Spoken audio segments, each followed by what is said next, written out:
Yesus yang akan memimpin kami, kita nikmati Roh Kudus, sehingga apa yang disampaikan kepada kami sesuai dengan untuk saudara kami, saudara ulama, atau anak hadir Tuhan, progres menjadi menghati dan memimpin Tuhan.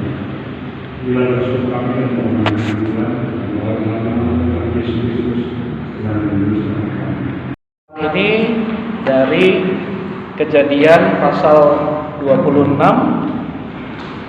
ayat 1 sampai 35. Ya.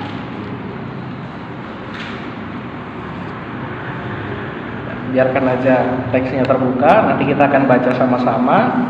Sebelumnya saya mau menjelaskan bukan metode. Kalau metode tafsir nanti terlalu panjang. Tapi saya mau menjelaskan soal penalaran ketika kita melakukan penafsiran teks. Nah, di dalam penalaran menafsirkan teks itu ada 4 dimensi yang bisa kita lihat. Jadi 4 dimensi. Dimensi yang pertama itu disebut deskriptif, ya, dimensi deskriptif. Jadi dimensi deskriptif itu kita berusaha untuk melihat teks ini apa adanya, lalu berusaha menjabarkan apa aja yang ada di dalam teks. Nah, itu sebabnya nanti kita akan melakukan ini. Kita akan lihat. Mari, selamat malam. Kita akan lihat sama-sama. Jadi menjabarkan teks apa adanya, kita melihat tokoh-tokohnya apa. Saya pikir Pendeta Oce juga sudah berikan beberapa tuntunan, ya. Pertanyaan tuntunan itu salah satunya ketika kita melakukan deskriptif itu, tuntunan yang pertama kita cari tahu tokohnya siapa, lalu bagaimana narasi besarnya, kenapa di bagian yang kita baca ini bercerita tentang Ishak, Ribka, Abimelek, ya. Lalu kenapa harus ada konflik misalnya nanti di tengah penggalian sumur-sumur dari ayahnya Ishak, Abraham, yang sudah ditutup sumur-sumurnya, digali lagi. Lalu kenapa ceritanya modelnya seperti ini? Apakah ada hal khusus yang sebenarnya hendak disampaikan oleh penulisnya? Karena ketika tulisan ini kita baca kan ini bukan sekedar karangan narasi seperti novel, ya. Jadi ada maksud yang hendak disampaikan dari cerita ini. Nah, itu deskriptif. Yang kedua biasanya disebut sintetis. Ya. Sintetis ini berasal dari sebuah teori dialektika. Ya. Jadi kalau filsuf yang mengusulkan dialektika ini namanya Hegel, ya, Friedrich Hegel. Nah, dialektika ini memperlihatkan korelasi antara teks. Ya. Jadi keterkaitan satu teks dengan teks lainnya. Ya. Jadi dari korelasi itu atau ketidakkoherenan, jadi ini tidak terkait, ya, satu dengan yang teks satunya, maka kita bisa membentuk atau menciptakan atau mengelompokkan, mengategorikannya dengan satu tema besar. Ya. Misalnya kita bisa bilang, teks ini berkisah tentang, ya, keturunan Abraham. Ya. Karena apa kita tahu? Ishak dia anak Abraham, gitu. Kita tahu dari narasi besarnya ada korelasinya dengan teks sebelumnya, gitu. Ya. Lalu ini berkisah juga tentang Abimelek. Ya. Siapa itu Abimelek? Apakah Abimelek yang di dalam teks kita itu sama dengan Abimelek yang sebelumnya di kisahnya Abraham itu ada? Nah, di situ kita mengaitkan korelasi. Ternyata kisah ini nanti kita ambil tarik kesimpulan, misalnya bercerita tentang tema misalnya pengharapan kepada Allah. Kita bisa mengambil kesimpulan dari melihat korelasi teks satu dengan yang lain atau ketidakterkaitannya. Nanti kita akan sama-sama lihat di situ. Itu yang kedua. Yang ketiga, ketika kita membaca teks, kita juga bisa melihat dimensi yang disebut hermeneutis. Itu yang seringkali kita sebut melakukan tafsir teks, gitu ya. Nah, apa artinya hermeneutis? Ya, artinya ketika kita baca kisah Ishak, Ribka dan Abimelek ini kan dia ada di konteks masa lalu. Ya. Ini bukan kisah masa kini zaman sekarang nih, seperti novel-novel. Ya. Dia berada di konteks yang sangat berbeda di masa lalu. Pasti di dalam konteksnya itu ada tradisi atau hal-hal adat yang mempengaruhi kenapa seseorang melakukan itu. Ya. Nanti kita bisa lihat sama-sama. Misalnya contohnya kenapa di kisah sebelum kisah ini Abraham ya Ishak melakukan hal yang sama seperti yang Abraham lakukan. Ketika Abimelek melihat Sarah ya, nanti kita bisa bandingkan lihat di Kejadian 20 sebelumnya, nanti kita akan baca sama-sama. Di sana Abraham berbohong mengatakan ini saudaraku ya. Supaya Sarah yang dilihat orang cantik itu, sehingga orang tidak membunuh Abraham untuk mengambil Sarah gitu ya. Nah, nanti Ishak juga begitu ya, melakukan itu ya. Nah, yang lebih mengerikannya yang mau ngambil Sarah itu kan Abimelek, raja ya. Nah, itu pasti kan ada tradisinya. Bisa seorang raja itu mengambil selir dari mana aja, itu kan ada tradisinya ya, tidak seperti yang sekarang gitu ya. Di masa kini kan berbeda. Jadi perbedaan konteks. Nah, dengan menyadari teks di masa lalu dengan konteksnya, hermeneutik berusaha untuk menarik pesan di masa kini. Apa yang menjadi pesan utama yang bisa kita bawa di masa kini dari kisah itu? Nah, itulah interpretasi teks. Ya. Kita melakukan penafsiran. Itu yang ketiga. Nah, yang terakhir disebut pragmatis. Ya. Kalau tadi kan hermeneutis, ini pragmatis. Ya. Jadi ada 4: deskriptif, ya, sintetis, ya, lalu hermeneutis, yang terakhir pragmatis. Ya. Pragmatis ini biasanya yang paling kita suka kalau kita baca Alkitab. Pragmatis itu bicara soal pokoknya penerapan langsungnya sekarang itu apa. Ya. Ketika kita baca teks, misalnya Ishak diperintahkan Allah jangan pergi ke Mesir. Ya. Itu artinya kan Ishak taat kepada Allah. Oh, berarti kita harus taat kepada Allah. Ya. Nah, itu pragmatis sekali, itu pragmatis. Jadi langsung ditarik maknanya, praktisnya di masa kini. Ya. Kalau sintetis bedanya dengan hermeneutis, bedanya idenya, ya. Ide tentang ketaatannya itu kan ada di masa lalu. Ishak punya ketaatan kepada Allah, berarti kita saat ini pun harus punya ketaatan kepada Allah. Idenya ya. Ya, jadi penafsiran ide. Kalau pragmatis, dia penafsiran praktis. Kalau Ishak taat kepada Allah, maka saya pun ya, sebagai umat Allah harus taat kepada Allah. Ya. Nah, itu pragmatis. Nah, itu 4 metode yang Bapak Ibu bisa pakai, gunakan untuk melakukan penafsiran dengan teks apapun. Gitu ya. Jadi ketika nanti bertugas misalnya membawakan firman, 4 tools ini bisa digunakan. Jadi Bapak Ibu bisa langsung menggunakan itu. Nah, dari 4 tools itu saya mengajak kita untuk melihat ke 6 pertanyaan yang Pak Oce sampaikan sebagai penuntun. Jadi ini juga bisa ya, dipakai untuk melihat teks ini. Dan di dalam 6 pertanyaan ini saya pikir 4 hal tools tadi itu semuanya ada. Ya. Yang pertama deskriptif. Kan di sana ditanya keteladanan apa yang muncul dari tokohnya, lalu perasaan apa yang muncul, harapan apa yang muncul, itu kan deskriptif ya. Tapi untuk mencari misalnya pertanyaan 1, 2, 3 ini, kita harus melakukan upaya sintetis. Kita melihat ini ada hubungannya ternyata dengan Kejadian 20 nanti. Kita lihat apa yang membedakan, lalu dari situ kita bisa mengambil pesannya ya, sintetis dilakukan. Lalu pertanyaan yang keempat, 5 ya, pesan teks apa untuk pribadi kita yang membaca teks, dan pesan teks apa untuk kehidupan komunal bersama ya. Nah, ini proses yang ketiga tadi, hermeneutis ya. Kita mencari pesan, idenya di dalam teks untuk pribadi kita yang membaca, tapi juga untuk kehidupan bersama.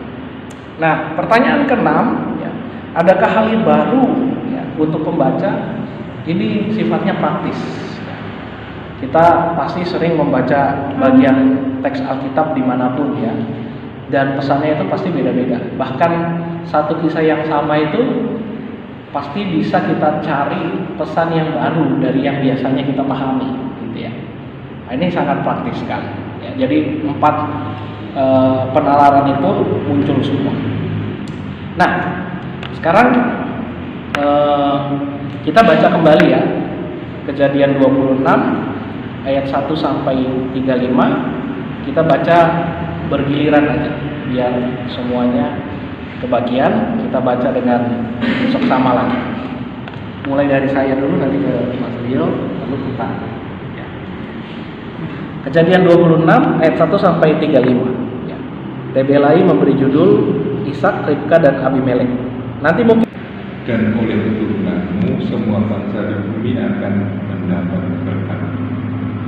Karena Abraham telah mendengarkan firman dan memelihara kewajibannya kepadamu, yaitu segala perintah, ketetapan dan hukum. Jadi dia saja. Ketika orang-orang di tempat itu bertanya tentang istrinya, katakanlah dia saudaramu, sebab dia takut mengatakan, dia istriku, karena pikirnya, jangan-jangan aku dibunuh oleh penduduk tempat ini karena mereka, sebab elok parasnya. Setelah beberapa lama ia ada di sana, pada suatu kali menjenguklah Abimelek, raja orang Filistin itu dari jendela. Maka dilihatnya Ishak sedang bercumbu-cumbuan dengan Ribka istrinya. Lalu Abimelek memanggil Ishak dan berkata, sesungguhnya dia istrimu, masakan engkau berkata dia saudaraku? Jawab Ishak kepadanya, karena pikirku, jangan-jangan aku mati karena dia. Tetapi Abimelek berkata, apa ini yang kau perbuat terhadap kami? Dapat saja terjadi salah seorang dari bangsa ini tidur dengan istrimu, sehingga engkau mendatangkan kesalahan atas kami. Lalu Abimelek memberi perintah kepada seluruh bangsa itu, siapa yang mengganggu orang ini atau istrinya, pastilah ia akan dihukum mati. Maka menaburlah Ishak di tanah itu, dan dalam tahun itu juga ia mendapat hasil 100 kali lipat, sebab ia diberkati Tuhan. Dan orang itu menjadi kaya, bahkan kian lama.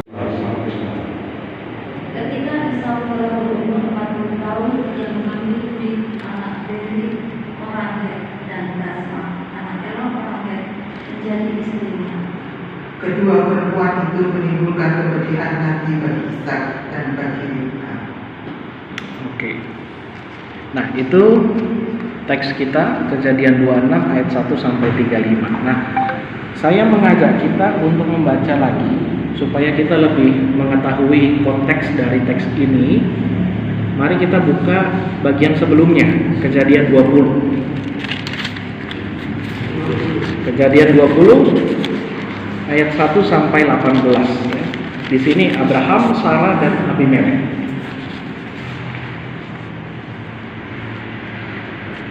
Sudah? Kejadian 20 ayat 1 sampai 18, saya mulai ke Mas Rio dan seterusnya. Abraham berangkat dari sana ke tanah Negeb, dan ia menetap di antara Kades dan Syur.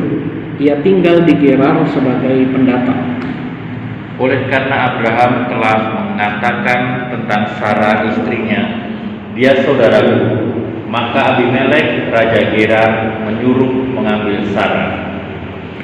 Tetapi pada waktu malam Allah datang kepada Abimelek dalam suatu mimpi serta berfirman kepadanya, engkau harus mati oleh karena perempuan yang telah kau ambil itu, sebab ia sudah bersuami. Adapun Abimelek belum menghampiri Sarah, berkatalah dia, Tuhan, apakah engkau membunuh bangsa yang tidak bersalah? Bukankah orang itu sendiri mengatakan kepada dia saudara, dan perempuan itu sendiri telah mengatakan dia saudara. Jadi hal ini melakukan dengan hati yang kudus dan dengan tangan yang suci. Lalu berfirman Allah kepada dia, aku tahu juga bahwa engkau telah melakukan hal itu dengan hati yang kudus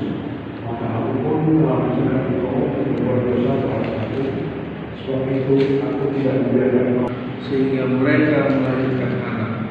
Sebab tadinya Tuhan telah menutup kandungan setiap perempuan di istana Abimelek karena Sarah istri Abraham. Oke. Nah, jadi itu kisah sebelum kisah Ishak, Ribka dengan Abimelek. Jadi ternyata ada juga kisah Abraham, Sarah dan Abimelek. Nah, kita mulai dari penalaran yang pertama, deskriptif dulu. Ya.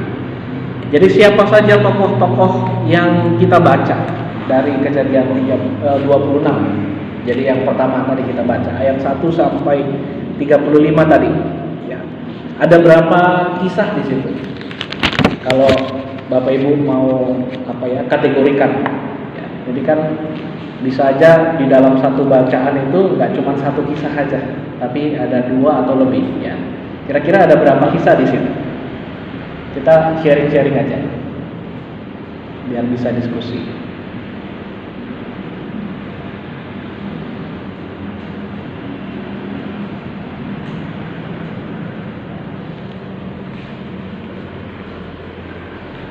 Kalau Kejadian 20 satu kisah ya, bicara soal Abraham yang mengaku Sarah ini saudaranya kepada Abimelek ya. Itu satu kisah aja dari awal ayat 1 sampai 18 ya.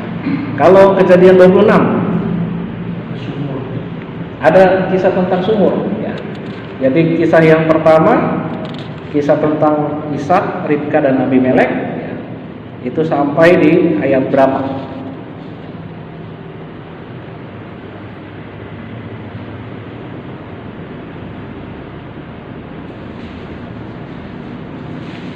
Ayat berapa Bapak Ibu? Kisah Ishak, Ribka dan Abimelek. Sampai 11. 11, betul. Lalu kisah yang kedua yang tentang sumur ayat 12 sampai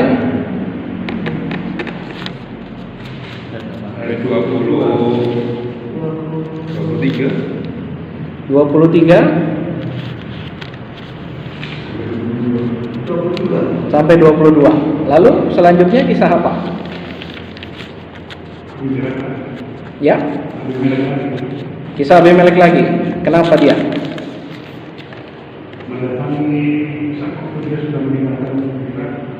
Mendatangi Ishak. Jadi Ishak diusir oleh Abimelek karena apa?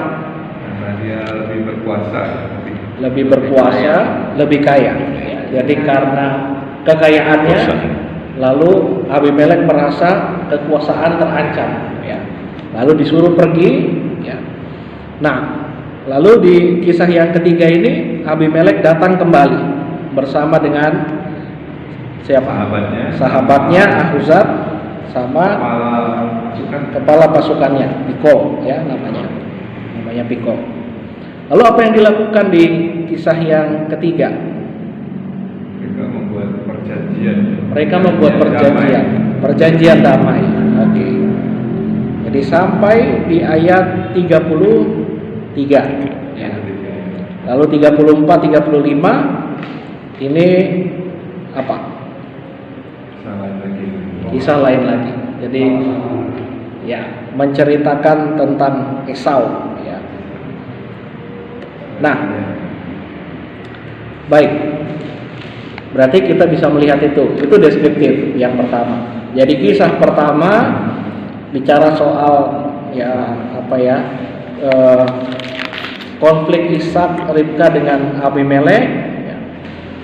Yang Ishak mengaku Ribka saudaranya, lalu Abimelek takut ya. Jadi kenapa kok kamu lakukan itu ya. Nah pertanyaan saya, kenapa kira-kira Abimelek itu bisa berkata seperti itu? Kita lihat di ayat 9 ya. Abimelek memanggil Ishak, lalu dia berkata, dia kan istrimu ya. Kenapa kok kamu bilang dia saudaramu? Iya betul ya. Kenapa kamu bilang dia saudaraku gitu ya. Lalu Ishak bilang, karena pikirku jangan sampai aku mati karena dia. Lalu di ayat 10 Abimelek berkata, apa ini yang kau perbuat terhadap kami? Dapat saja terjadi salah seorang dari bangsa ini tidur dengan istrimu sehingga engkau mendatangkan kesalahan atas kami. Lalu Abimelek memberikan perintah. Nah, kira-kira kenapa Abimelek bisa bersikap seperti itu? Ya.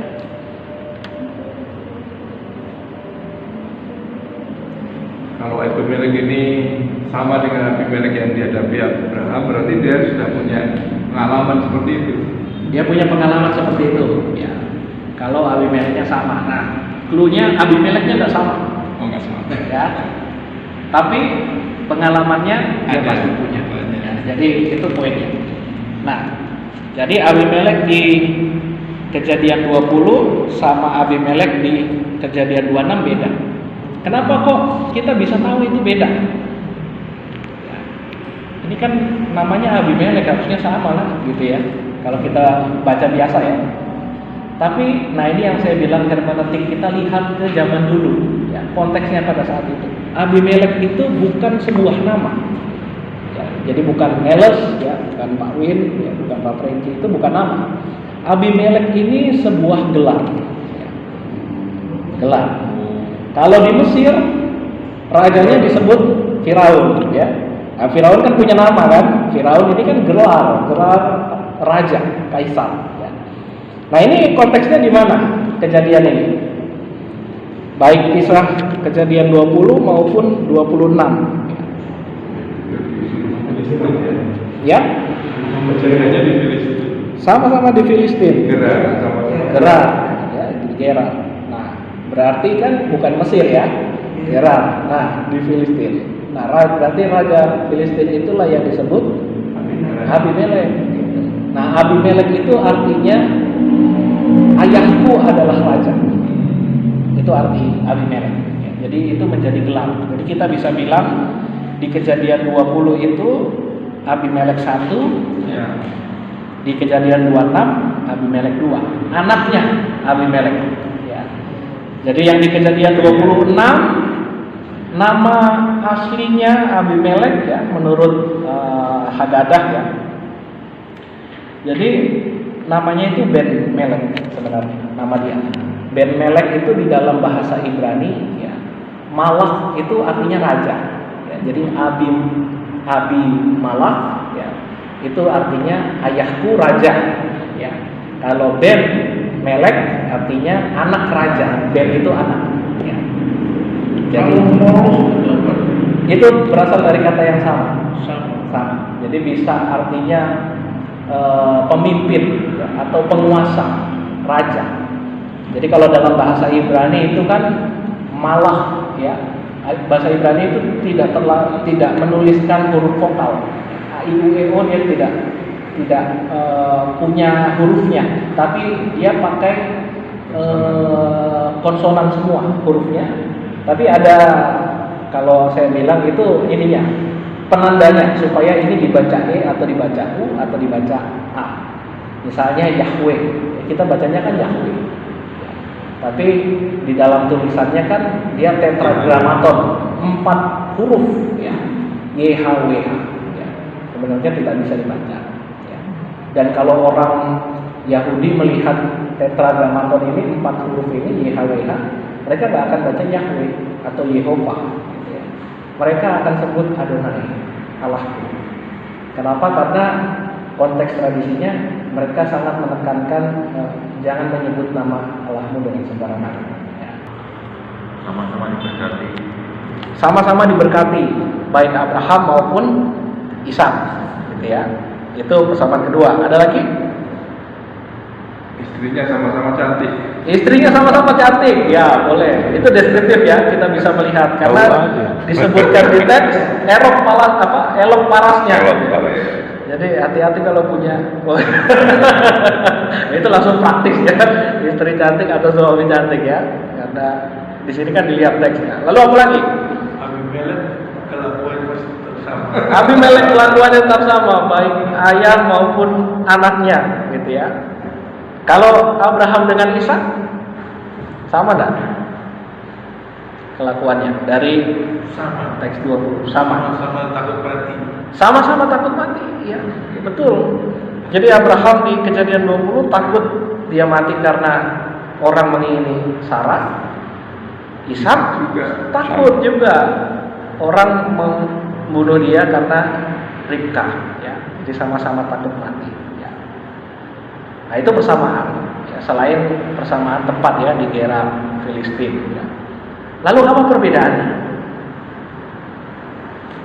Apa yang membedakan kisah Kejadian 20 dengan Kejadian 26 di kisah pertama itu soal Ishak, Ribka dan Abimelek? Apa yang menjadi perbedaan?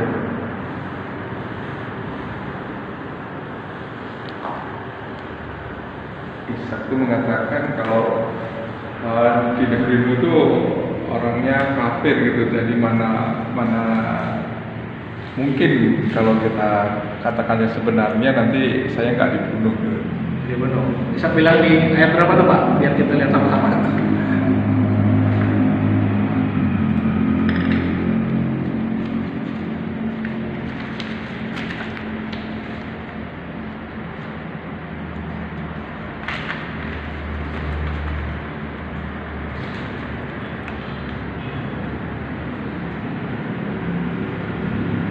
Nah, 10 ini.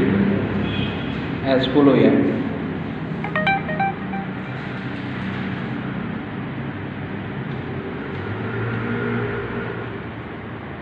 Dari bahwa Allah itu selalu menjaga agar janji itu terlaksana dan tepat. Iya. Itu kesimpulan daripada cerita yang maksudnya. Ya. Jadi kita bisa ambil kesimpulan itu ya. Bisa. Jadi itu bisa jadi satu topik khotbah, ya, Iya. tentang janji Allah, bahwa rencana Allah itu yang akan terjadi. Ya. Semua apapun yang terjadi, orangnya mau ganggu dan lain sebagainya, melakukan hal yang bertentangan itu tidak akan jalan. Bahkan Allah sampai turun tangan mencegah dan seterusnya. Ya. Jadi itu bisa jadi cuma satu poin khotbah karena kita membandingkan secara sintetis ya teksnya. Nah tadi yang dilakukan Pak Franky praktis, ya. Tadi kan ada 4 ya, deskriptif, sintetis, hermeneutis, pragmatis. Ya. Jadi yang ditarik kesimpulan bahwa tentang janji ini pragmatis. Jadi kita bisa tarik itu satu ide, ya. Gitu. Ide ya. Tentang ide, ya. Jadi kita masih bisa elaborasi lagi. Apakah misalnya bagaimana dikaitkan dengan kehidupan masa kini dari ide tentang janji Allah itu kan macam-macam. Kita melakukan teknik yang ketiga, hermeneutis. Ya, kalau kita sudah dapat tentang janji Allah pada Abraham, baik Abraham dan Ishak, itu Allah tetap menggenapi. Lalu di masa sekarang janji apa? Allah yang seperti apa yang misalnya kita jalani di dalam hidup ini? Ya. Nah itu kan kita bisa tarik ke dalam kehidupan sehari-hari. Ya, misalnya Allah yang tetap menyertai. Apakah penyertaan Allah itu selalu ada di dalam kehidupan kita? Lalu kita masuk ke dalam pembicaraan tentang masa kini, ya, misalnya dalam kehidupan pekerjaan, dalam keluarga. Nah itu kan bisa ditarik. Jadi itu masih ide tadi, ya, bisa diolah lagi di masa kini. Tapi kira-kira begitu, ya. Itu satu. Oke. Jadi kisah Ishak, Ribka, Abimelek dengan Abraham, Sarah dan Abimelek sudah ya. Ini yang pertama. Ayat 12 sampai 22. Gimana? Itu tugas saya nanti tanggal 4 itu. Tanggal 4. Pas ya. Dari situ kurbannya. Dari situ ya. Oh, tanggal 4 hari Minggu ya. Iya, ini Jantan. Oh iya, saya juga tugas tanggal 4 kayaknya. Saya tugas sore kayaknya. Gimana?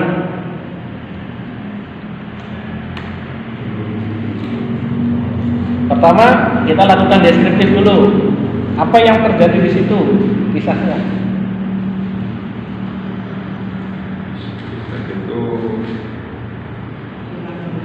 Itu yang tadi Tuhan memberkati Ishak.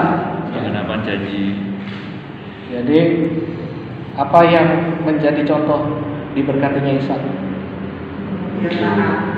Dia nanam hasilnya 100 kali lipat. Betul. Artinya dia punya kambing, domba, lembu, sapi, Ya. dan anak buahnya banyak. Lalu orang Filistin cemburu. Filistin cemburu, iri hati, ya. Orang itu menjadi kaya, bahkan kian lama kian kaya, Ya. sehingga ia menjadi sangat kaya. Orang kaya, ya. Jadi kalau di dalam edisi 2, orang ini menjadi kaya, makin lama makin kaya hingga ia menjadi kaya raya, gitu ya. Karena Tuhan memberkati dia tanam 1 kali, hasilnya 100 kali lipat. Ini janjinya. Lalu apa yang terjadi lagi? Tadi ya, Pak Win sudah katakan orang Filistin cemburu, iri sama dia, sama si Ishak. Lalu apalagi yang terjadi? Karena cemburu dia berusaha menggagalkan itu. Di sumur-sumurnya ditimbun. Sumur-sumurnya ditimbun. Tanah. Ya. Jadi sumur yang sudah digali, ya. Bukan ditimbun ya, sumur yang sudah digali, ya. Kan dulu kan ditutup ya oleh siapa? Orang Filistin, ya. Lalu ditimbun tanah dulu ya, zaman Abraham ya, ayat 15 tuh. Semua sumur yang pada zaman Abraham ayahnya digali oleh hamba ayahnya telah ditutup oleh orang Filistin, ditimbun dengan tanah, ya. Jadi dulu nih kisahnya. Lalu sekarang Ishak mau ngapain? Disuruh pergi, ya. Jadi ini informasinya terpotong-potong ya, lompat-lompat nih ceritanya nih. Nggak langsung runut ya. Jadi yang pertama memperlihatkan Ishak kaya raya, tambah kaya dan seterusnya.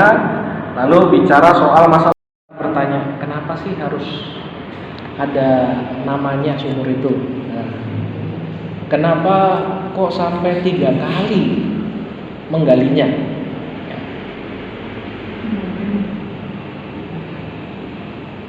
Ya, kalau kita bertanya gitu kan, lalu kita berpikir jangan-jangan tadi kan saya bilang ya, nama itu di dalam tradisi Yahudi sangat penting.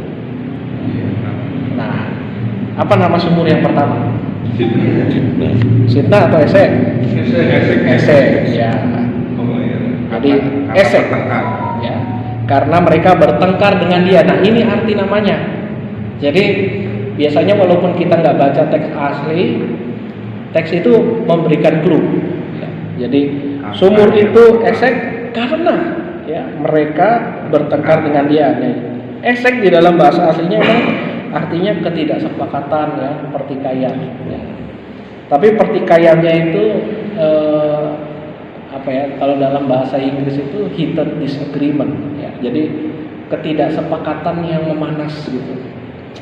Orang saya yang gali kok, iya kan, ada airnya tiba-tiba muncul, udah lama ditutup punya ayahku. Sekarang kamu bilang ngaku-ngaku. Nah, itu kan ketidaksepakatan yang memanas ya. Akhirnya oke lah kalau gitu, saya gali di tempat lain. Nah, ketika gali di tempat lain, dapat lagi, ya. Lalu bertengkar lagi. Ya. Saya potong dulu situ. Ya, silakan Pak. Saya itu baca SIDK, uraian, entah siapa yang menguraikan, tetapi kok dari pembicaraan kita ini sangat-sangat berbeda sekali dengan apa yang ada di SIDK. Dan biasanya SIDK itu mengarahkan kepada para calon pelayan firman itu untuk menjadi referensi untuk memberitakan kepada jemaah. Ya. Nah, pertanyaannya, apakah hal tersebut itu disadari oleh para pendeta jemaat untuk perbedaan itu? Ya. Padahal itu sendiri menjadi referensi yang kalau tidak dijelaskan oleh Pak Pendeta Neres menjadi banyak sekali perbedaan. Mungkin dia sudah mensimplifikasi supaya secara umum bisa mengerti. Iya, saya pikir begitu. Jadi yang pertama pertanyaan Bapak soal apakah disadari, kami sangat menyadari itu. Ya. Saya tadi katakan satu teks itu kita bisa punya macam-macam tafsiran. Ya. Itu kita bisa arahkan kemana aja. Jadi saya mencoba melihat satu persatu. Ya. Nah, yang kedua soal, jujur saya belum baca SGDK-nya, saya belum baca. Tapi saya menduga sama seperti ketika saya kalau menulis SGDK atau SPU, saya berusaha menyederhanakan dengan sangat sederhana supaya paling enggak pembacanya itu bisa menangkap satu poin atau dua poin yang penting yang bisa dikembangkan lebih jauh lagi untuk disampaikan kepada jemaat, gitu ya. Nah itu memang sangat berbeda ketika kita studi teks secara seksama, secara kritis. Ya, kita lihat satu persatu kayak tadi, tokohnya bilang apa, kenapa ada kaitan ini dengan sebelumnya, itu nanti sebenarnya lebih memperkaya ya. Jadi sebenarnya menurut saya sih sasaran membacanya yang kita sesuaikan. Ya. Jadi kalau kita berusaha berkhotbah dengan menyampaikan semua yang tadi saya sampaikan itu mungkin bingung cuma. Jadi kuliah ya. Ya. Tapi kan SGDK itu kan berusaha untuk supaya ketika baca kita bisa memperlengkapi diri sendiri untuk melakukan khotbah. Nah, itu tujuan utama yang dicapai. Ya. Jadi tujuan membaca SGDK dengan membaca buku tafsir itu agak berbeda. Ya, jangan disamakan. Supaya ketika kita baca buku tafsir, misalnya ya suatu kali kita harus berkhotbah soal ibadah apa ya, penghiburan misalnya, kan nggak ada SGDK-nya kan, nggak ada bahannya. Maka kita mau nggak mau cari buku tafsir misalnya ya, kita baca. Nah jangan kita berkhotbah seperti membaca buku tafsir, ya itu menurut saya kurang tepat. Ya. Kita menggunakan buku tafsir seperti SGDK itu kurang tepat. Tapi kepada kita, ya. sehingga kita dapat dalam suci. Iya. Jadi Tuhan memberikan kelonggaran. Jadi Rehobot artinya keluasan, kelonggaran. Ya. Jadi kalau tadi diganggu orang kan merasa terkekang ya. Yang kedua lebih besar lagi. Nah, yang sekarang tidak ada konflik ya. Lalu disebut Rehobot ya. Dia dapat keleluasan ya. Nah, sampai di situ. Lalu apalagi yang terjadi? Itu 3 sumur pertama ya. Tiba-tiba lompat lagi ceritanya. Ayat 23 ya. 23 sampai 31.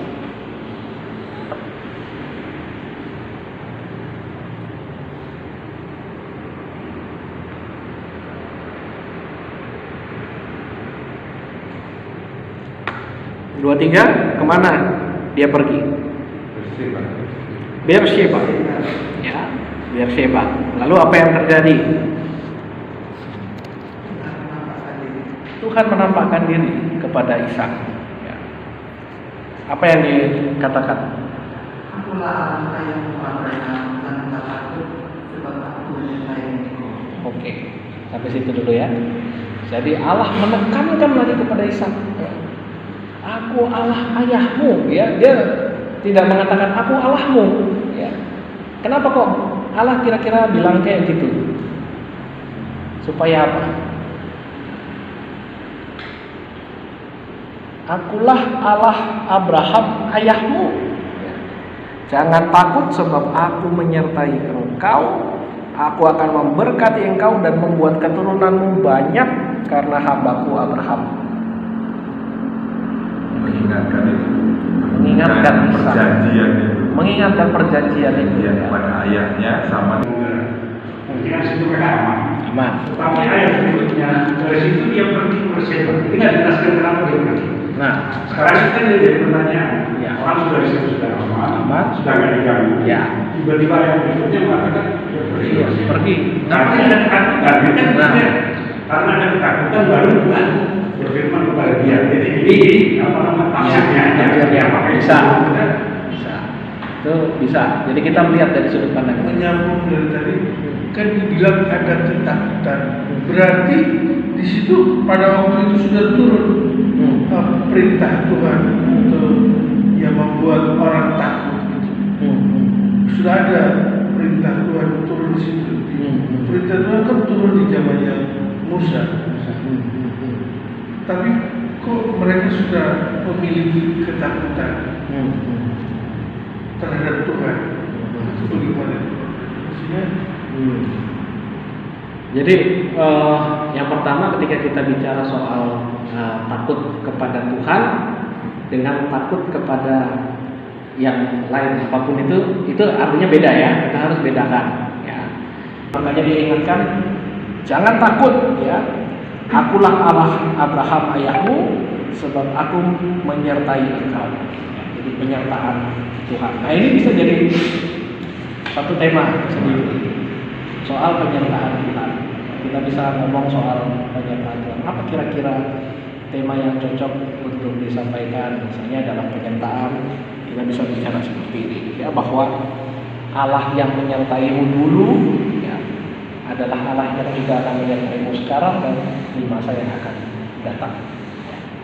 Dan itu kita bisa bawa ke kehidupan kita sekarang. Ya. Misalnya, kalau kita tarik sisi pragmatisnya, dulu kita pasti punya semua pengalaman bersama dengan Tuhan yang berbeda-beda. Ya. Dan masalah-masalah di masa lalu itu atau pergumulan masa lalu pasti kita juga punya. Ya. Dan pengalaman bersama Tuhan di tengah masalah itu pasti kita punya. Kalau Tuhan menyertai kita di masa itu, ya, maka percayalah Tuhan menyertai kita di masa sekarang dan di masa yang akan datang. Sehingga semua harapan-harapan di masa depan, kayaknya kalau tidak salah ingat itu ada temanya itu soal masa depan. Kalau tidak salah, jalan Tuhan dan masa depan. Kan? Nah, ini berarti penekanan teksnya di sini. Ya. Nah, kita kan bisa melakukan penekanan teks di mana-mana. Makanya temanya bisa berbeda-beda. Lalu salah satu penekanan itulah yang dimasukkan di SDDK itu tadi Pak. Makanya temanya bisa satu teks yang sama bisa beda-beda, gitu ya, karena penekanannya berbeda. Nah, saya rasa yang tema yang dimunculkan ini penekanannya di sini soal penyertaan Tuhan, ya, bahwa Tuhan menyertai Abraham dulu ayahnya, sekarang menyertai Ishak. Ya. Maka kita sekarang juga meyakini bahwa Allah pun menyertai kita dan masa yang akan datang. Itu kami lihat sendiri Tuhan menyertai kamu gitu. Lalu apa lagi? Akhirnya dengan melihat itu dia mau ngapain? Mengikat perjanjian ya. Mengikat perjanjian, apa perjanjiannya?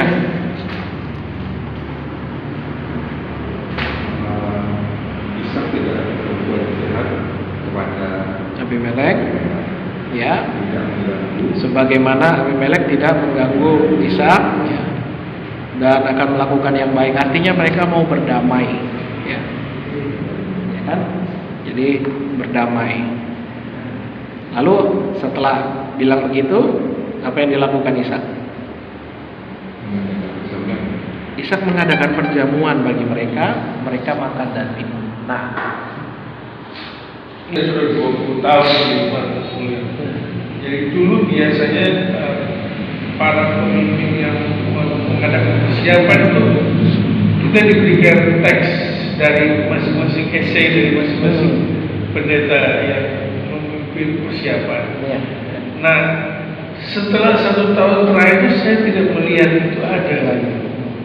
Saya nggak tahu apa memang itu dinantikan yang terjadi, tapi tidak ada. Jadi persiapan para jadi puji Tuhan saat seperti ini kita bisa kompensasi dengan kehilangan itu, kita bisa dapatkan di tempat yang seperti ini.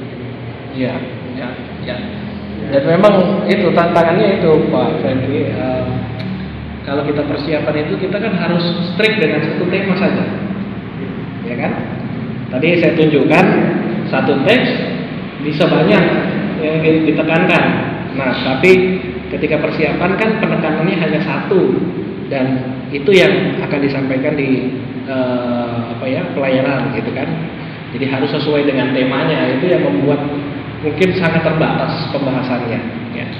Tapi kalau sebenarnya kita belajar sendiri ya itu yang dilakukan pendeta-pendeta ya. Ketika persiapan kan dia tidak hanya baca SGDK, karena SGDK itu kan dari kolega yang lain juga ya. Penafsiran dia bisa beda dengan penafsiran saya misalnya ya, bisa beda-beda. Karena informasinya lebih luas. Dan berbeda juga. Saya yang lebih mengerti ketika menjelaskan kepada jemaat akan presentasinya akan berbeda dengan saya yang ragu-ragu untuk berusaha untuk menafsirkan yang seperti itu. Ya. Tapi kalau yang dapat penjelasan seperti ini tentu akan memberikan perbedaan pada saat penyampaian kepada jemaat. Tampaknya begitu ya. Oke. Sekarang kita lihat kenapa Betsheba, tadi pertanyaan itu ya. Jadi kita lihat Kejadian 21 ayat 22 sampai 34 ya, kita baca ya. Saya mulai 22 nanti ke Mas Rio terusnya. Pada waktu itu Abimelek beserta Pikol panglima tentaranya berkata kepada Abraham, Allah menyertai engkau dalam segala sesuatu yang kau lakukan. Oleh sebab itu bersumpahlah kepadaku di sini demi Allah, bahwa engkau tidak akan berlaku curang kepadaku, atau kepada anak-anakku, atau kepada cucu cicitku, sesuai dengan persahabatan yang kulakukan kepadamu. Demikianlah harus engkau berlaku kepadaku dan kepada negeri yang engkau tinggali sebagai orang asing. Lalu kata Abraham, aku bersumpah. Tetapi Abraham menyesali Abimelek tentang sebuah sumur yang telah dirampas oleh hamba-hamba Abimelek. Jawab Abimelek, aku tidak tahu siapa yang melakukannya. Lagi tidak mau beritahukan kepada. Ya. Ternyata dulu ayah-ayah mereka mengadakan perjanjian di tempat itu, Betsheba. Jadi perginya Ishak ke Betsheba bisa kita tafsirkan ya, karena tadi dia masih punya kegalauan itu ya, ketidakharmonisan hubungan dengan Abimelek karena kekuasaan, karena kekayaannya. Dia datang ke Betsheba, ternyata Tuhan mempertemukan mereka di sana seperti ayah-ayah mereka. Ya. Dan Betsheba itu ya, Sheba itu artinya bisa berarti janji. Ya. Ber itu artinya sumur. Ya. Jadi sumur perjanjian. Ya. Tapi Sheba itu juga bisa berarti angka 7. Ya, kalau di dalam bahasa Ibrani itu 7 itu angka kesempurnaan, cardinal number. Ya. Jadi 7 itu angka kesempurnaan. Dan itulah sebabnya simbol yang dipakai Abraham apa?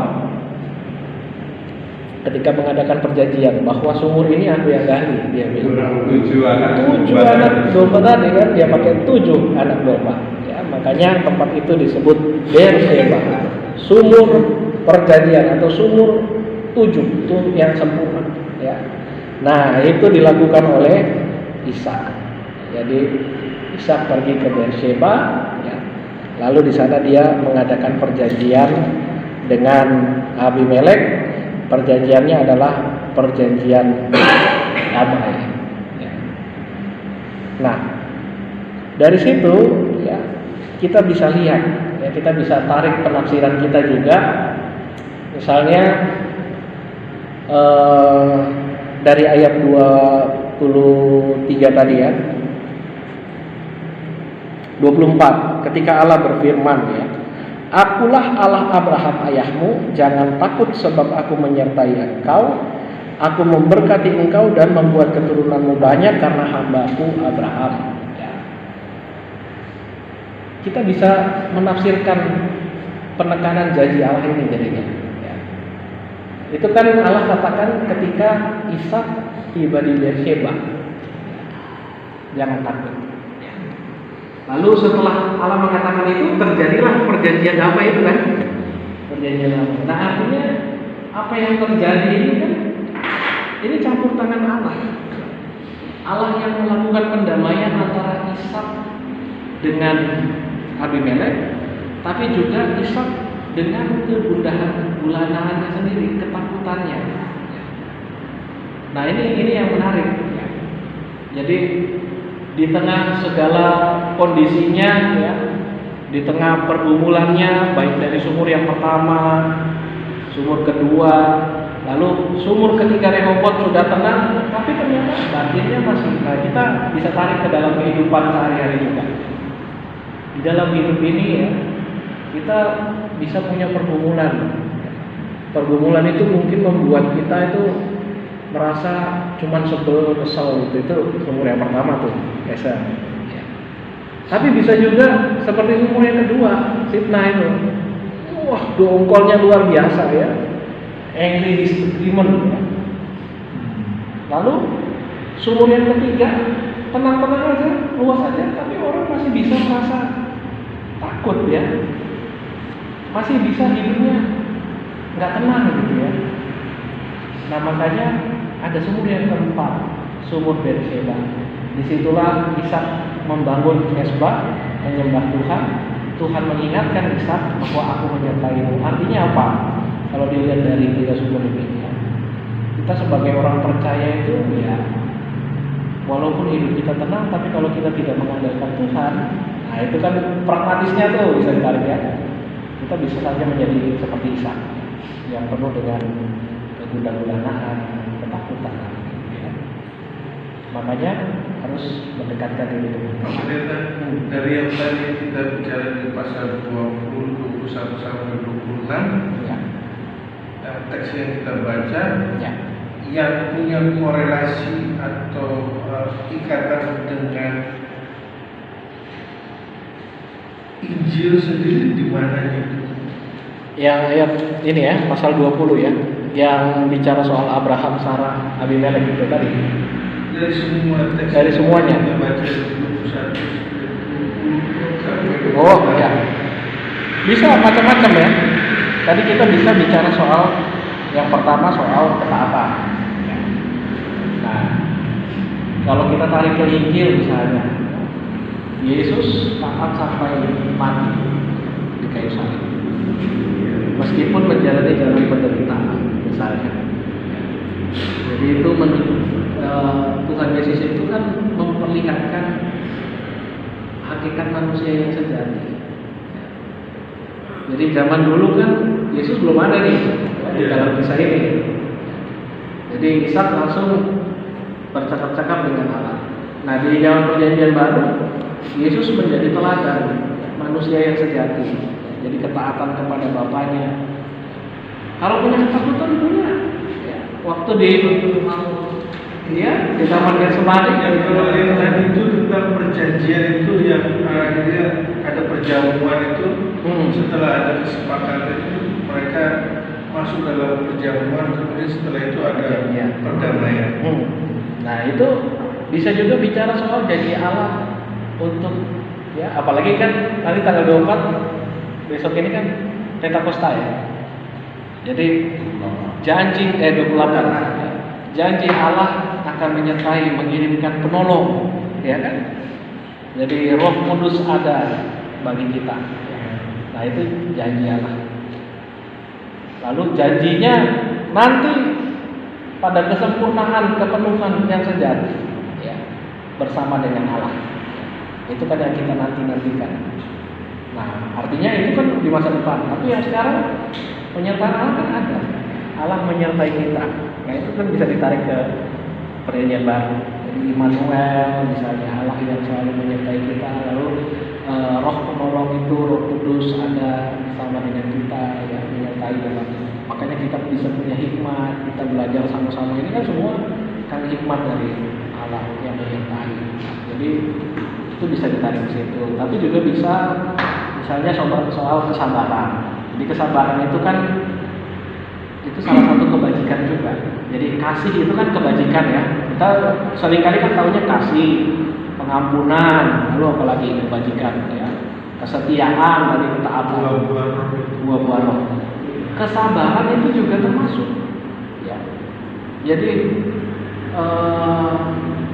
kalau dalam bahasa Yunani itu upomeno, ya. menjadi hukum Milo itu sabar menanggung segala sesuatu.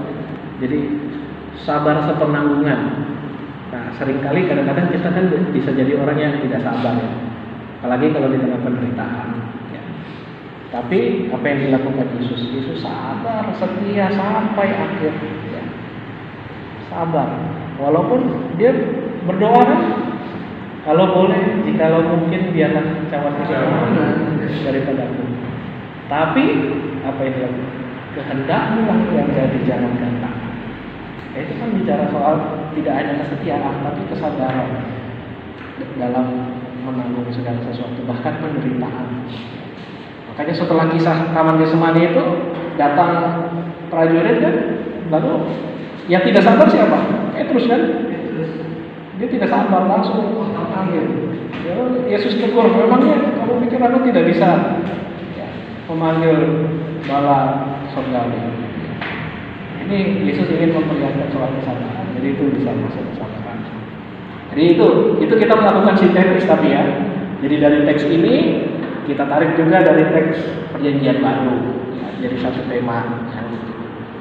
Nah, tapi penekanan di bagian terakhir itu tadi bahwa Allah menjadi ya pemerkasa ya apa ya? Pramakasa perdamaian antara Ishak dengan Abimelek, dan dia tetap mengingat janjinya ya. Sejak Abraham dia lakukan itu, lalu di Ishak dia lakukan itu ya.